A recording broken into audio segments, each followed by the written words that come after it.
Hello and welcome to Fort Bridger State Historic Site. I'm Lindley Mayer and we're going to be presenting a lot of different videos about the history of the fort. This one's going to be an orientation video so that you know about the entire history of the fort and so the rest of the videos will make some sense.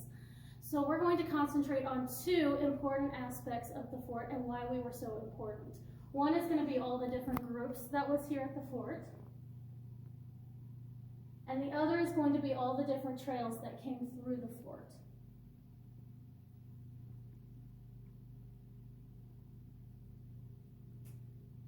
So to begin with is all the different people that occupied the fort. And we call it our 5 M's of Fort Bridger history. So before we had Jim Bridger and his mountain men, we had the Eastern Shoshone here. They were trading long before Jim Bridger was here. And they continue to be very significant through our entire history.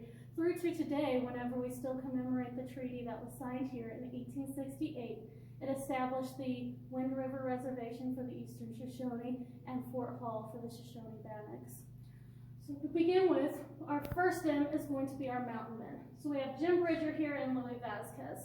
They were out here and they were trapping beaver because the style back then was to have a beaver hat. It's kind of a big black top hat, something like President Lincoln might have worn. So the beaver were beginning to be trapped to extinction, and you had immigrants that were starting to come west. And so Jim Bridger and Louis Vasquez had to make a new way to make a living out here if they wanted to stay here in the west. So they established what was called a trading post.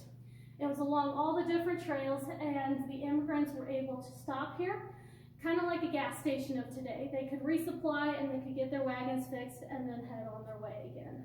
So that was going to be from 1843 to 1853. Now during this time, the Mormons under Brigham Young had come through the area and settled into Salt Lake City. Brigham Young had become governor of Utah Territory, and we were a part of Utah Territory at that point. And he had said no more selling guns, ammunition, or alcohol to the Native Americans. He believed that Jim Bridger still was selling alcohol to the Native Americans, and so he sent 150 men to come arrest him. Now, Brigham Young says they were just coming to arrest him. Jim Bridger says that they were coming to kill him. Don't really know the intention, but however it turned out, Jim Bridger heard about it beforehand, hid in a tree before he fled east to go plead his case in Washington, D.C. At this time, the Mormons purchased the fort for $8,000 in two $4,000 increments. Now, the Mormons say that they purchased the fort and that they have documentation. Jim Bridger says that he never saw any of the money, and so they never purchased the fort and it wasn't theirs. Louis Vasquez would have still been here during that time. We don't know how that might have played into everything. However, the Mormons then occupied the fort from 1853 to 1857, so we've hit our second M, our Mormon era. And they were here and they continued to use the fort as a trading post, just like Jim Bridger and Louis Vasquez did. They also built a big 15-foot high stone wall around the trading post for some extra protection. So in 1857, President Buchanan in Washington, D.C. decided that Brigham Young should no longer be governor of Utah Territory. So he sent a third of the military, 2,500 men out here, to come replace him with a man called Alfred Cummings. So the Mormons had seen that as a threat to him. You got all these men coming at you. And so they tried to stop some of the supply trains. When that didn't work, they did a slash and burn here at the fort. So they burnt down the fort and headed back to Salt Lake City to protect Salt Lake City so that the military couldn't come and have any of the resources that the Mormons had built up during their time here.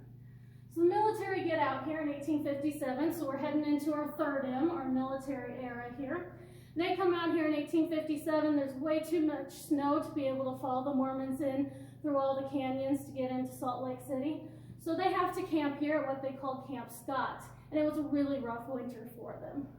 By the time spring had rolled around, some negotiations had happened. Brigham Young and some military officers had been able to discuss some things, and they were able to then replace Brigham Young very peacefully with Alfred Cummings.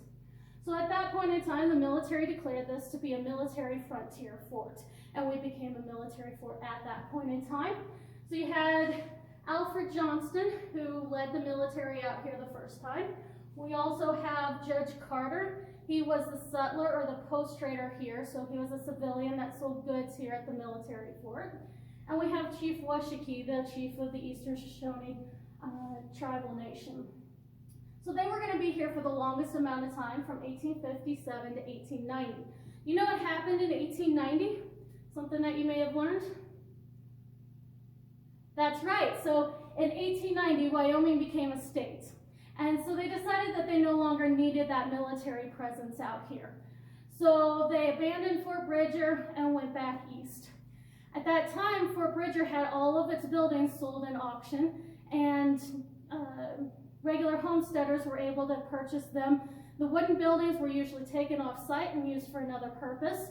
And then our limestone buildings, which you'll see in some of our other videos, they were used as some milk barns. They were used as an American Legion, a number of different reasons.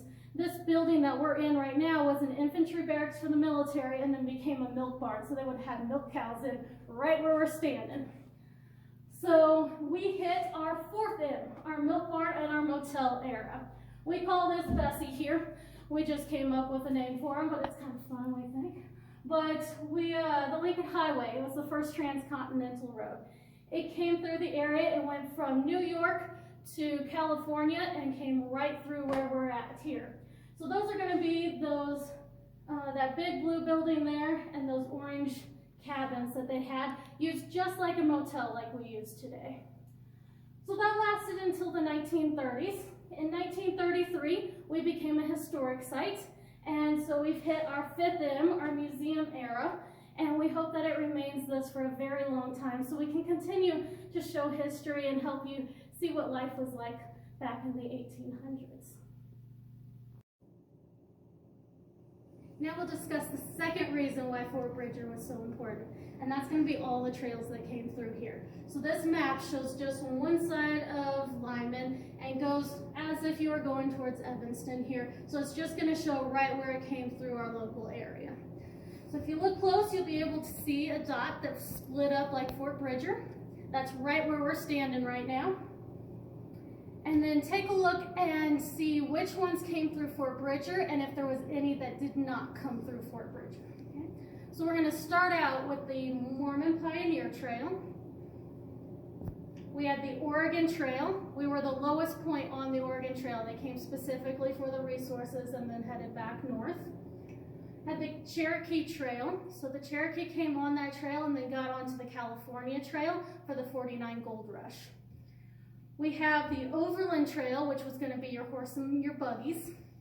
We have the California Trail, and you'll notice they could have gone through Salt Lake and gone that way to California, or they could have gone up to Oregon and then come back down to California. We talked about the Lincoln Highway. It had your first horseless carriages, your Model T cars that came through here. We have our Pony Express, so they had to figure out a way to get mail from the East Coast to the West Coast.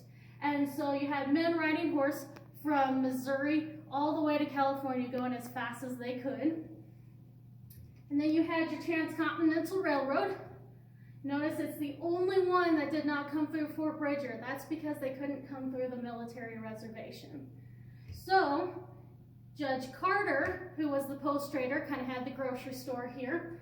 He had to go up to the Transcontinental Railroad and bring a wagon to bring the supplies down into Fort Bridger, and later on he was bringing some into Utah as well. We've also got the military roads that came through here. And now it's time for our Christmas button. We've got all of the trails. So that shows why Fort Bridger was so important, because you had so many people coming through here. We had all the different groups occupying it, our 5 M's, and we had all the trails coming through here. So do you remember our 5 M's that we went through? We had our Mountain Men era, our Mormon era, our military era, our milk barn and motel era, and our current museum era. So that's a brief overview of the history of Fort Bridger, and I hope you enjoy the rest of our videos.